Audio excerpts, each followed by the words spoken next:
പരിശുദ്ധമാക്കപ്പെട്ട വസന്തത്തിന്റെ കാലമെത്തി. അള്ളാന്റെ റസൂൽ സല്ലല്ലാഹു അലൈഹി വസല്ലം തങ്ങൾ പിറന്ന നാളുകൾ. പ്രിയപ്പെട്ട മുഅ്മിനീങ്ങൾ, റബീഉൽ അവ്വൽ എന്ന് കേൾക്കുന്ന സമയത്ത് നമ്മുടെ കൽബിൽ എത്രമാത്രം സന്തോഷമുണ്ട്. കാരണം നമ്മുടെ പ്രിയപ്പെട്ട കുഞ്ഞ് ജനിക്കുന്ന സമയത്ത് നമുക്കുണ്ടാകുന്ന സന്തോഷം, അതിൻ്റെ 100 മടങ്ങ് സന്തോഷം കണ്ടെത്തേണ്ടവരും ആ സന്തോഷം പ്രകടിപ്പിക്കേണ്ടവരുമാണ് നമ്മൾ ഓരോരുത്തരും. കാരണം നാളെ മഹ്ശറ വൻസതയിൽ ജനകോടികൾ തമ്പടിച്ച് നിൽക്കുന്ന നേരത്ത്, അവിടെ ദാഹിച്ച് അവശരായി നെട്ടോട്ടമോടുന്ന നേരത്ത്, ആ ഹൗദുൽ കൗസറിന്റെ പാനീയത്തിന്റെ മുമ്പിലേക്ക് ധൈര്യസമേതം ചില ആളുകൾ വരും. അവരെല്ലാവരും പറയും, ഞങ്ങൾ മഹബ്ബത്ത് വെച്ചത് എൻ്റെ ഹബീബായ മുത്തുനബി തങ്ങളെയായിരുന്നു എന്നുള്ളത്. പ്രിയപ്പെട്ട മുഅ്മിനീങ്ങൾ, അന്നേരം 70,000 മലക്കുകൾ തീയിനാലുള്ള വടികൊണ്ട് കാത്തു നിൽക്കും. എന്തിന്? അനർഹരായ അർഹതയില്ലാത്തകളെ ആട്ടിവിടാൻ വേണ്ടിയിട്ട്.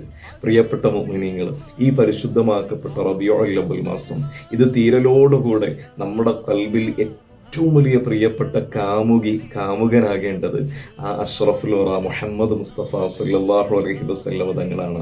അതിനുള്ള വലിയൊരു അവസരമാണ് ഈ റബീഉൽ അവ്വൽ മാസം.